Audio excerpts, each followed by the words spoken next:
Hello student, फिर से लाए आपके लिए physics on short paper. Set number 3 चल रहा है, इसमें पार्ट नंबर 3 चलेगा, जिसमें पार्ट 2 तक जो है 4 तक सवाल करा दिए जाते हैं। आइए आज 5वें का काम वाला पढ़ते हैं। इसमें लिखा है कि चालक के प्रतिरोध पर ताप के प्रभाव की गुणात्मक व्याख्या कीजिए। जब किसी चालक का प्रतिरोध बढ़ाया जाता है, ताप बढ़ाया जाता है, तो उसका जो है प्रतिरोध का मान बढ़ जाता है। तो उसका प्रतिरोध बढ़ जाता है तथा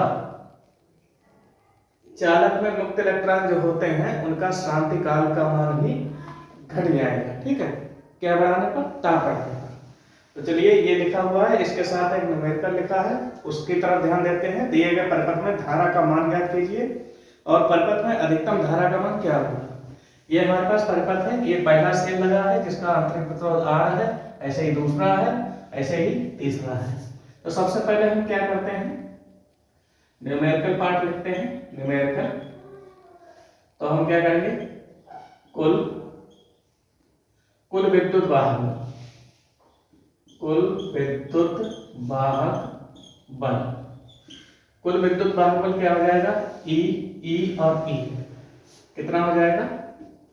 3E। और कुल आंतरिक प्रतिरोध कितना रह जाएगा? आंतरिक प्रतिरोध ये हो जाएगा, ये तीनों श्रेणी क्रम में है तो इसलिए R और R ये हो जाएगा 3R। अतः हम निकालेंगे कुल धारा। कुल धारा क्या हो जाएगा? I बराबर कुल विभव बटे कुल प्रतिरोध।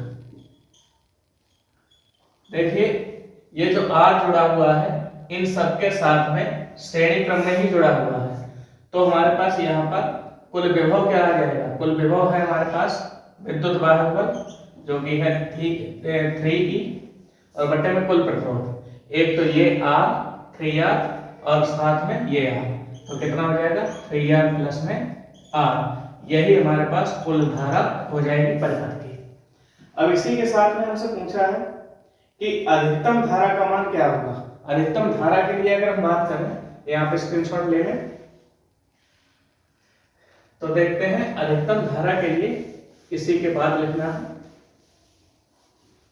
इसके बाद अधिकतम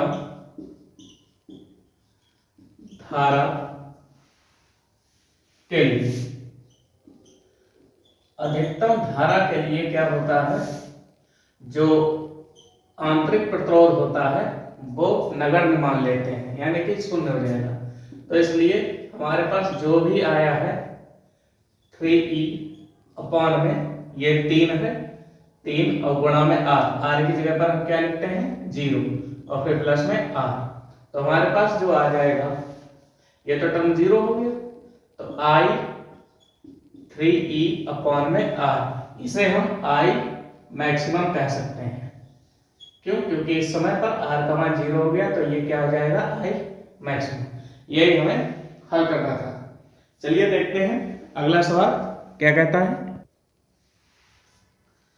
लिखा है किसी धारा अवयव के कारण उत्पन्न चुंबकीय क्षेत्र के लिए बायो-सैवर्ट का नियम लिखिए, और इसके साथ एक न्यूमेरिकल स्थित है, मतलब लगा हुआ है, वो अभी हम देखते हैं।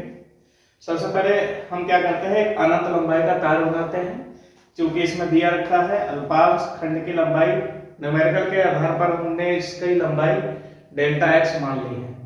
जब थ्योरी पढ़ते हैं तो ये डेल्टा L भी मान ली जाती है। ठीक है, तो जब हमने इसमें I धारा प्रवाहित की है तो मान लिया इसके चारों ओर एम्पियर लूप का निर्माण होता है। एम्पियर लूप जो है, मान लिया इससे स्मॉल r दूरी पर कोई बिंदु P है जिसका चुंबकीय क्षेत्र अंदर की ओर क्रॉस बना हो, तो कागज तल के लंबवत अंदर की ओर होता है। ठीक, जिसका कोण क्या है? थीटा। तब यही बातें सब लिखी हैं। माना अनंत लंबाई का कोई चालक तार है जिसमें I धारा प्रवाहित करने पर तार के अल्पखंड की लंबाई डेल्टा x के कारण थीटा कोण पर r दूरी पर उत्पन्न अल्पांश चुंबकीय क्षेत्र का मान डेल्टा b है। अगर पूरी लंबाई होती तो b होता, तो डेल्टा b मान ली हमने डेल्टा x के कारण, जो निम्न तथ्यों पर निर्भर करता है। पहली बात क्या है ये जो डेल्टा V होता है, डेल्टा V, इसमें प्रवाहित धारा के अनुक्रमानुपाती होता है। क्या है, हम लिखे देते हैं चालक में प्रवाहित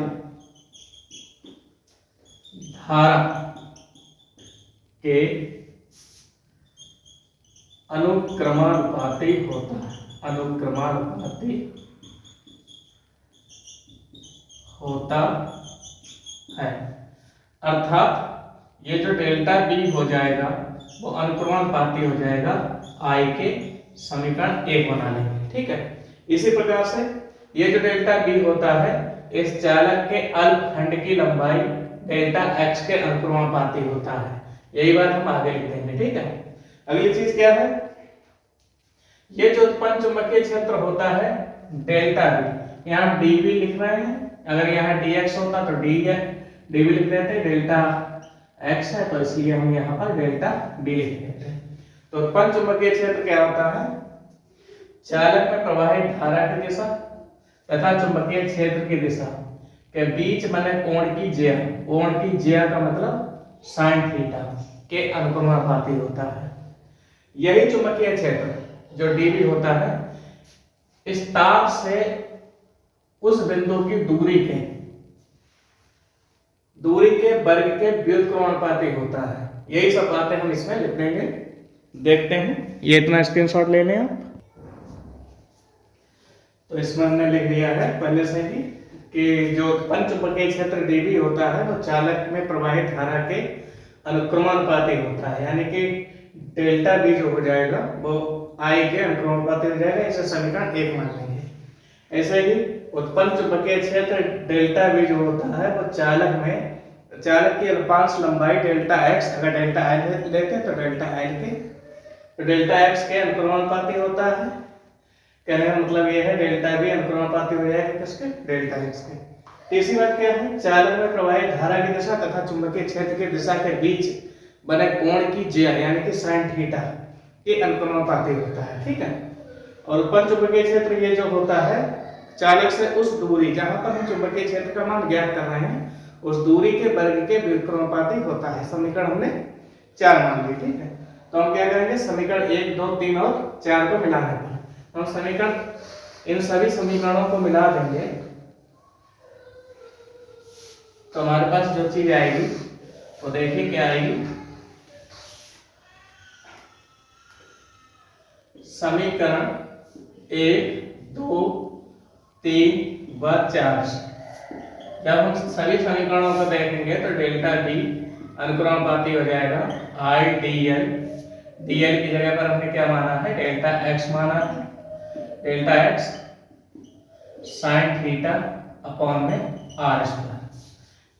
अब यहां पर हमने क्या किया, डेल्टा बी ऐसे ही रहने दिया, एक कोई कांस्टेंट मान लिया म्यू नॉट अपॉन में 4 पाई, तो आई डेल्टा एक्स अपॉन में आर स्क्वायर साथ में साइन थीटा। यही बायो-सैवर्ट नियम होता है। ठीक है, यही बायो-सैवर्ट नियम है, जहां म्यू नॉट अपॉन में 4 पाई क्या होता है, ये है विद्युत को चुंबकीय नियतांक है, ये चुंबकीय नियतांक है। ठीक है, जिसका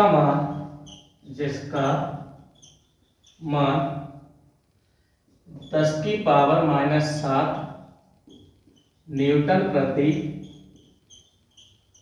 एम्पियर स्क्वायर होता है। अब जैसे आपने विद्युत में एप्सिलॉन नॉट पढ़ा था, ये होती है निर्वात की विद्युतशीलता, ऐसे ही म्यू नॉट अब आप पढ़ेंगे यह होती है निर्वात की चुंबकशीलता। ठीक है, तो यहां पर हम लिखे देते हैं, नोट में लिख लेना आप, नोट में यहां म्यू नॉट क्या होता है, निर्वात की चुंबकशीलता है। इसका मान क्या होता है 4 पाई इंटू 10⁻⁻7 न्यूटन पर एम्पियर स्क्वायर। क्यों? क्योंकि ये 4 पाई इधर पहुंच जाता है, इसका मान ये है, तो ये जब इसके साथ में आएगा तो ये हो जाएगा 4 पाई इंटू 10⁻⁻7। यहाँ आप चाहे तो पाई की वैल्यू रख सकते हैं 3.14 और 4 से गुणा करके आप जो भी वैल्यू निकालेंगे वही म्यू नॉट का मान हो जाएगा। ठीक है, तो इसमें सवाल लिखा है, यहाँ पे स्क्रीनशॉट लेंगे। सवाल में क्या लिखा है वो हम पढ़ते हैं।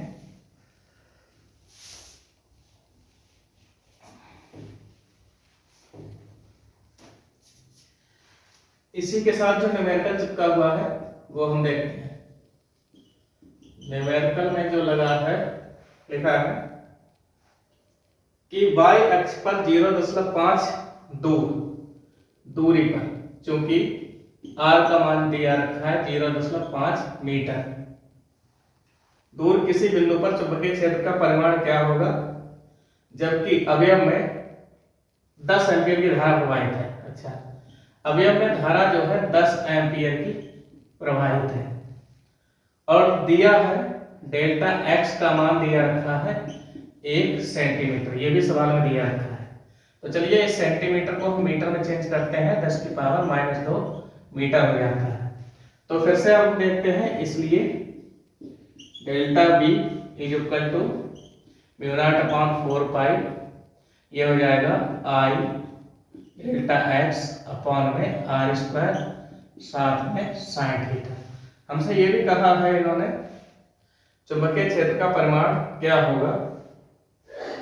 चलिए अब चुंबकीय क्षेत्र का अगर हमें परिमाण देखना है तो परिमाण के लिए हम क्या करते हैं, साइन थीटा का मान, यहाँ पर थीटा का मान 90 डिग्री लेते हैं, तो इसलिए साइन 90 डिग्री हो जाता है 1। तो इसका मान क्या हो जाएगा, इसका मान अभी हमने आपको बताया है 10⁻⁷, आई की वैल्यू है हमारे पास यहाँ पर 10 एम्पियर, डेल्टा एक्स की वैल्यू है 10⁻⁻2 बटे में आर स्क्वायर, आर स्क्वायर का मतलब 0.5 का स्क्वायर। तो यहाँ पर 10⁻1, 10⁻7 और 2 9 में से 1 जाएगी तो 1 गुणा 10⁻⁸ बचेगी, 7 और 2 9 हो गया, 9 में से प्लस का 1 जाएगा तो 8 बचेगा। ये 1 हमने ऐसे लिख दिया 0.5 यानी कि 0.25। अब ये जब हम दशमलव घटाएंगे तो ऊपर 2 जीरो बढ़ा देंगे, 10⁻⁻8 हो जाएगा, नीचे हो जाएगा 25। अब ये 25 चौके 100, यहाँ हो जाएगा हमारे पास 4 गुणा 10⁻⁸, ये होता है 23 लाख। यही हमारे पास आंसर हो जाएगा। तो देखते हैं हम अगला सवाल। ठीक है, उत्तर एकदम सही है। देखिए हमसे कहा है 5वें के ग में कि सामान्यतः नैज अर्धचालकों के अपमिश्रण का उद्देश्य क्या होता है। जब हम अपमिश्रण मिलाते हैं नैज अर्धचालकों में तो इसकी चालकता, किसी भी चालक की चालकता कम होती है तो उस समय चालक की चालकता जो है बढ़ जाती है। लेकिन अगर हम यही बाह्य अर्धचालक में करते तो उसकी चालकता जो है कम हो जाती। तो इसमें यहाँ पर आपको जो है 2 क्वेश्चन कंप्लीट किए जा रहे हैं यहाँ पर। तो आप इसमें लिख लेना, लिखा हुआ है कि नैज अर्धचालकों में अपमिश्रण क्यों बढ़ाया जाता है, मिलाया जाता है, जिससे कि चालक की चालकता में वृद्धि हो जाए। अब इसमें यह भी लिखा है कि पीएल संधि में अग्र वोल्टेज और पश्च वोल्टेज के वक्र बनाइए। तो देखिए अग्र वोल्टेज में क्या होता है, इसमें पहले विभव का मान धीरे धीरे बढ़ता है, धारा नियत रहती है धीरे धीरे, फिर एक साथ जो है इसमें मतलब धारा वोल्टेज जो है नियत हो जाता है और धारा बढ़ जाती है। और इसमें क्या होता है, इसमें भी यही होता है पश्चावृत्त में, इसमें भी धीरे धीरे धारा का मान गिरता चला जाता है। तो ये हो गया हमारे पास अग्रवृत्त का और वो हो गया हमारे पास पश्चावृत्त का। इसी के अथवा सवाल में कहा है, ये आप स्क्रीनशॉट ले लेना, ये अग्रवृत्त का है, ये पश्चावृत्त का है, इसमें वोल्टेज इधर, उसमें वोल्टेज इधर, ये अग्र धारा, ये पश्च धारा। ठीक है, चलिए इसी के अथवा सवाल में हमसे कहा है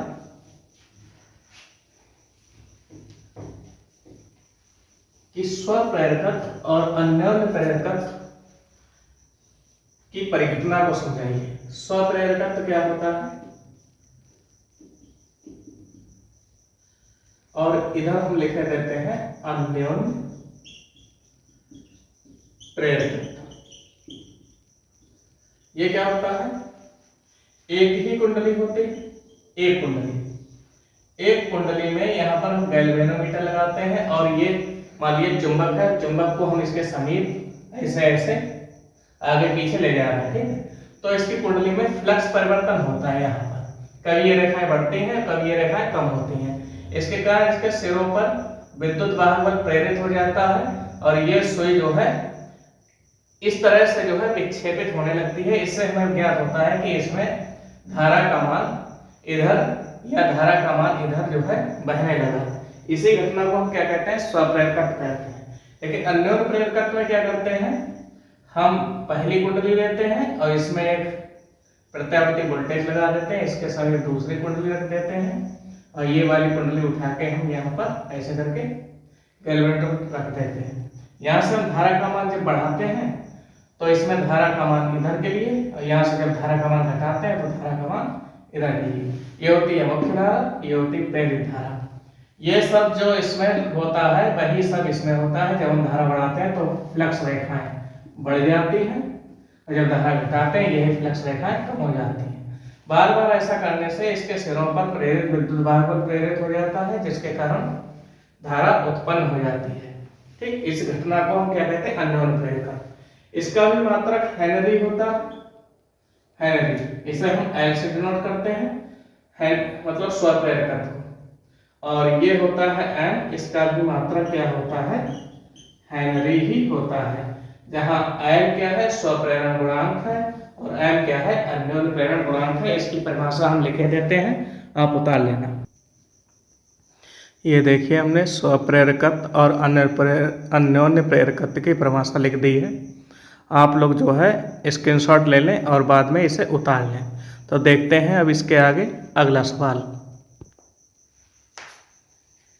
लिखा है कि हाइड्रोजन का उत्सर्जन तथा अवशोषण वर्णक्रम कब प्राप्त होता है। हाइड्रोजन परमाणु के ऊर्जा स्तर आरेख के आधार पर स्पष्ट कीजिए। देखिए, जब इलेक्ट्रॉन उच्च ऊर्जा स्तर से निम्न ऊर्जा स्तर में आता चला जाता है तो इसका उत्सर्जन वर्णक्रम प्राप्त होता है, उत्सर्जन वर्णक्रम प्राप्त होता है। इसमें ऊर्जा का उत्सर्जन होता है। और जब इलेक्ट्रॉन निम्न ऊर्जा स्तर से उच्च ऊर्जा स्तर में चलता चला जाए तो इसमें क्या होता है, अवशोषण होता है। तो इससे प्राप्त स्पेक्ट्रम को हम क्या कहते हैं, अवशोषण वर्णक्रम कहते हैं, ठीक है। और इसी को हम अवशोषण वर्णक्रम स्पेक्ट्रम भी कह सकते हैं। तो इसका आरेख कैसे खींच सकते हैं, ये देखिए हमने विभिन्न ऊर्जा स्तर खींच दिए हैं, आप चाहे तो 4 खींच देना। जब ऐसे करके ऊपर से नीचे के लिए आए, ऐसे नीचे के लिए आए, ऐसे करके आए, एक मिनट, ऐसे आए, तो इसमें इन सब चीजों में क्या होता है, उत्सर्जन वर्णक्रम प्राप्त होता है। और जब यही इलेक्ट्रॉन उच्च ऊर्जा स्तर में जाता है, ऐसे करके ऐसे जाता है, तो ये सब क्या होता है, ये अवशोषण ऊर्जा स्तर। ये आप जो है स्क्रीनशॉट ले लेना। अगला सवाल देखते हैं। अगले सवाल में लिखा है डी ब्रोगली के द्रव्य तरंगों की परिकल्पना समझाइए। और इसके साथ एक न्यूमेरिकल चिपका है, वो बाद में देखते हैं। इसमें लिखा हुआ है कि जब कोई गतिमान आवेशित कण तरंग की भांति व्यवहार करने लगता है तो उस द्रव्य से संबंधित द्रव्य कणों की तरंग क्या कहलाती है, द्रव्य तरंगें कहलाती है, ठीक है। ये आपके सामने डेफिनेशन लिखी हुई है। इसके साथ एक सवाल लगा हुआ है, वो सवाल देखते हैं क्या लिखा है। न्यूमेरिकल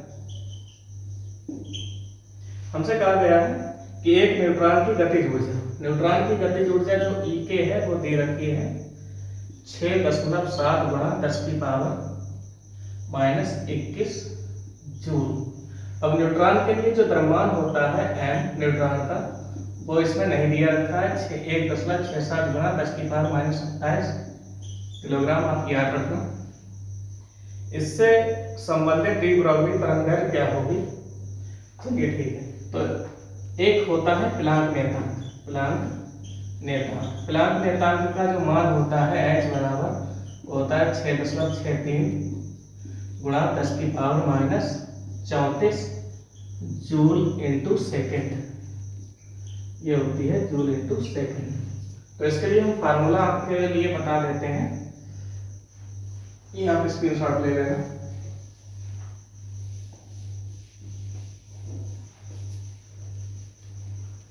देखिए क्या होती है, इसलिए लैम्डा बराबर एच अपॉन में अंडर रूट 2n e के, इसमें मान रखते हैं 6.63 गुणा 10 की पावर माइनस 34, नीचे हो जाएगा अंडर रूट 2n जगह पर न्यूट्रॉन का द्रव्यमान 10 की पावर माइनस 27, और ये हो जाएगा ये 6.7 गुणा 10 की पावर माइनस 21 जूल। इसे हमें हल करना है, क्या करना है, इसकी और इसकी गुणा करा के इसको जोड़कर जो भी घात आएगी उसका वर्गमूल कर लेना है। चलिए सबसे पहले हम क्या करते हैं, 6.63 गुणा 10 की पावर माइनस 34, नीचे इसकी और इसकी गुणा कराते हैं, फिर इसकी गुणा कराते हैं, देखते हैं क्या आता है। ठीक है, तो ये आ जाएगा हमारे पास 2 सत्ते 14, 2 छः 12 और 1 13, 2 एकम 2.2 अंक की बात है, तो इसलिए हमने यहाँ दे दिया। अब इसकी गुणा कराएंगे 6.7 की 7 चौक 28, 7 तियां 21 और 2 23, 7 दूनी 14 और 2 16, 6 चौक 24 हासिल 2, 6 तियां 18 और 2 20 हासिल 2, 6 दूनी 12 और 2 14, 8 7 6 5 1 0.3 अंक की बात है, तो यहाँ हमने लिख दिया 15.678 गुणा 10 की पावर 21 और कितना हो गया 48, ये हमारे पास अंडर रूट के अंदर मान आ गया 48। अब हम इसका वर्गमूल निकालते हैं, तो जब इसका वर्गमूल निकालेंगे तो ये आएगा लगभग ऐसे करके हम निकाल देते हैं, जोड़ा बनाएंगे तो यहाँ 0 लगा लेना है, ये जोड़ा बन जाएगा, तो 3 3 9, तो ये आएगा हमारे पास कितना बचा, यहाँ 9 6 बचा, ये 3 जोड़ दिया हमने 6 लिख दिया, ये घटा दिया, ये दशमलव, ये पूरा उतार लिया हमने। ठीक है, तो 6 अगर नेम करेंगे तो नेम से ही 9 नेम 81, 9 6 54 और 8 कितना होता है 14 62, तो लगभग हमारे पास ये आएगा 6.63 गुणा 10 की पावर माइनस 34, ये आएगा हमारे पास 3.9 गुणा 10 की पावर 48 का वर्गमूल कितना आ गया 24। ठीक है, ये हमारे पास आ जाएगा मान इसका। तो जब हम इससे इसे भाग देंगे तो हमारे पास ये निकल के आएगा, पहले इसकी पावर 24 सही कर लेते हैं, 3 बटे में 3.9 गुणा में 10 की पावर माइनस का, ये ऊपर पहुंचेगा प्लस का जाएगा, तो ये बचेगा 34 प्लस में 24 बचेगा हमारे पास कितना 10, तो ये बचेगा हमारे पास माइनस का 10। ये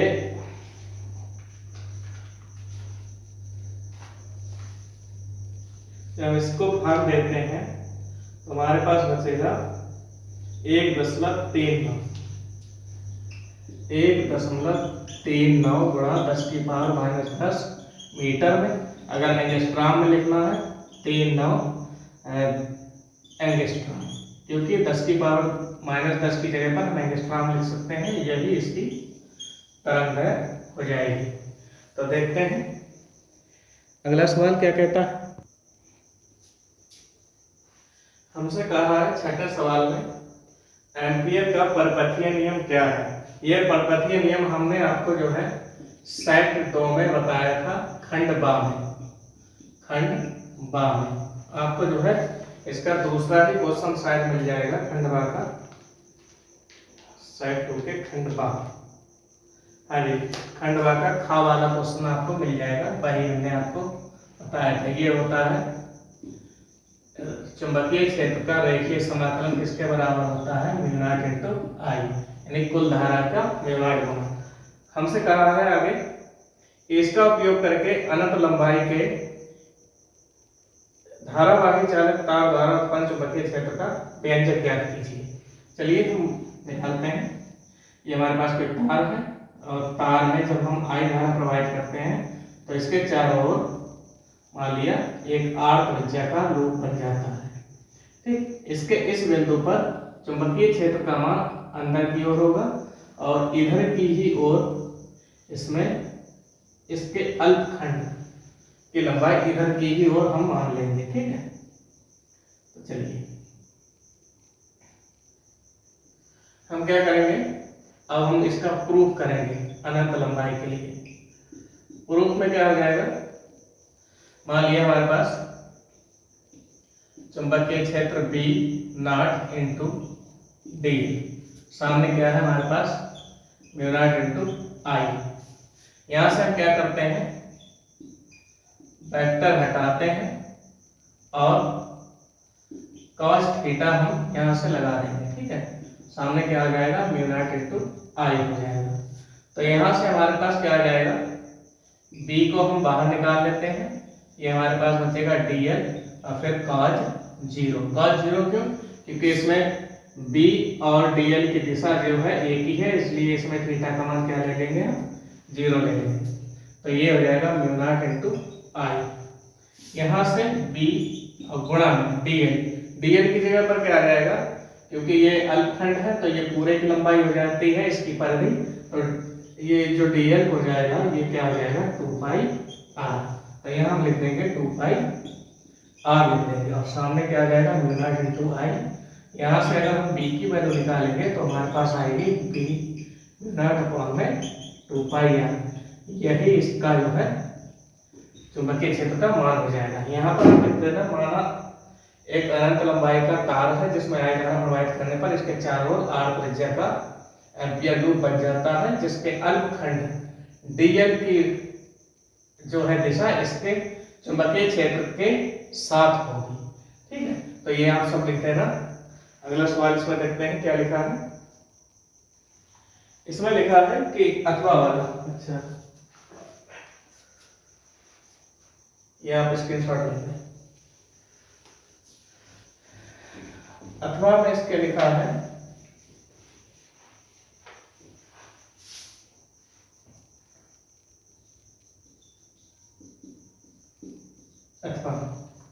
अथवा में लिखा है कि पीएन संधि डायोड का अग्रदिशिक और पश्चदिशिक अभिमत में प्रतिरोध कितना होता है। आप याद रखना, जब अग्रदिशिक होता है तो अग्रदिशिक में जो प्रतिरोध होता है, अग्रदिशिक में तभी तो होगा जब कोटर इलेक्ट्रॉन की ओर जाने लगेंगे, यानी कि इस समय पर प्रतिरोध क्या होगा, शून्य होता है, शून्य होता है। तथा जो पश्चदिशिक होगा, पश्चदिशिक में जो प्रतिरोध होता है, पश्चदिशिक में क्या होता है, कोटर इलेक्ट्रॉन की ओर नहीं जाते हैं, वो इधर की ओर आ जाते हैं, पीछे की ओर आ जाते हैं। तो इस समय प्रतिरोध कितना हो जाता है, अनंत हो जाता है, अनंत हो जाता है। ठीक, ये इसका आंसर हो जाएगा। तो अब इसमें लिखा है कि अर्ध तरंग डायोड दृष्टकारी का परपथ आरेख बनाकर इसकी कार्यविधि की विवेचना कीजिए। ये अर्ध तरंग दृष्टकारी वाला हमने आपको जो है सेट नंबर 1 में भली भांति बता रखा है, तो ये आप जो है वहां से पढ़ लेना। तो आज के लिए बस इतना ही रखते हैं, बाकी के सवाल जो है अगली वीडियो में आपको पार्ट नंबर 4 के रूप में लेके आएंगे। तो बाकी का नेक्स्ट वीडियो में। धन्यवाद।